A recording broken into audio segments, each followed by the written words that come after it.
Regular అవుతుంది అనుకున్నాం. తెలంగాణ 2 సార్లు గెలుపుకున్న బీఆర్ఎస్ ప్రభుత్వాన్ని అందరు విద్యార్థుల నుండి దగ్గరుండి మన ప్రజలు, మన గిరిజన ప్రజలు గెలిపించుకోవడం జరిగింది. దాంతోపాటు ఈ ప్రభుత్వం వచ్చిన తర్వాత ప్రజా ప్రభుత్వం, ఇంద్ర ప్రభుత్వం ఈ ఒక ఆదివాసీ గిరిజన జాతికి మేలు జరిగిద్దని సుమారు 40 నుంచి 50 స్థానాల్లో ఇప్పుడు ఆదివాసీ గిరిజనలో 1 సైడ్ అయ్యి కూడా ఈ ప్రభుత్వాన్ని గెలిపించుకున్న అంశాన్ని ప్రభుత్వాన్ని తెలియపరుస్తూ ఉన్నాం. ఈ అవకాశం కోసం జరుగుతున్నాం.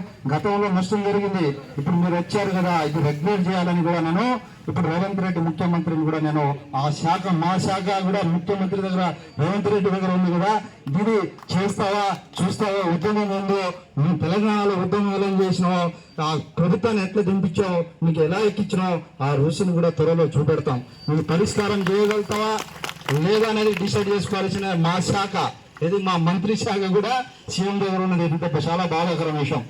అయితే మన తొలిదెబ్బ రాష్ట్ర అధ్యక్షులు అన్ని అంశాలు చెప్తారు, ఉపేంద్రనాథ్ గారు. ఆ అంశంలో ఒకరోజు పోకపోయినా, అది మన సమయము ఇవ్వకపోయినా చాలా బాధ ఉంది. ఆ అంశం మాకు తెలుసు.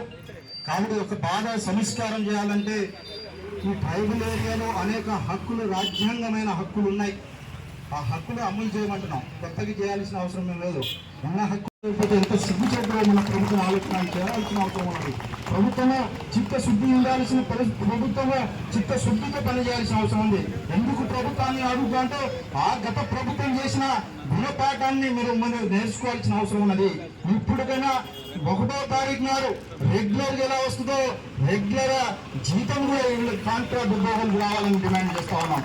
దాంతోపాటు ఏ కాంట్రాక్టులు చదువు విద్యార్థులను బోధన చేస్తున్నారో ఆ విద్యార్థులు రెగ్యులర్ చేసే పాఠము మన వాళ్ళు చెప్తారు. కాబట్టి వాళ్ళ నుంచి హైదరాబాద్లోనే ఉన్న ఎమ్మెల్యేలతో కలిసి ట్రైబల్ అడ్వైజర్ కమిటీ 18 వచ్చింది. ఆ 18 ట్రైబల్ అడ్వైజర్ కమిటీలో జియో నెంబర్ 3 పోయింది. కొత్త జియోని చేసి 100% రిజర్వేషన్ ఇవ్వాలని ఎమ్మెల్యేలకు 100% ముఖ్యమంత్రికి లేటర్ రావడం జరిగింది వాళ్ళ లేటర్ ప్యాన్లో.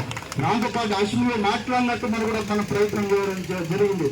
దాంతోపాటు మీ యొక్క సమస్యను కూడా అడ్వైజర్ కమిటీలో ఏ తీర్మానం తీసుకుంటే ఆ తీర్మానం క్యాబినెట్ తో ఎక్కువ పవర్ ఉన్న గవర్నర్ కి పంపించడానికి అవకాశం ఉంటుంది.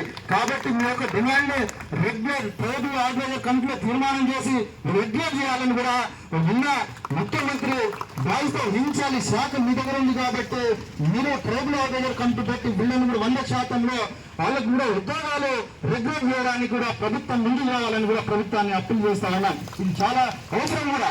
కాబట్టి మీ సమస్యను మేము వచ్చి చెప్పడం కాదు, సమస్యను ప్రభుత్వం దృష్టికి తీసుకోవడం కూడా చిత్తశుద్ధితో మనం పనిచేస్తాం.